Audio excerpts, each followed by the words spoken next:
Тук сме над Златосел. Търсим плочета.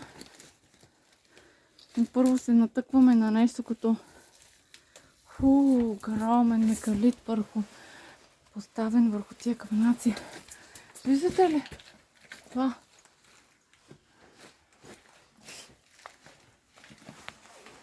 Еха.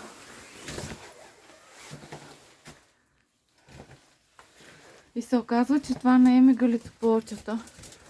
А тук отдолу ето едно гнезденце. Значи това е може би около 2 метра, може би над 2 метра е поставена тая плоча отгоре. А надолу скалата може би е повече от 4-5 метра.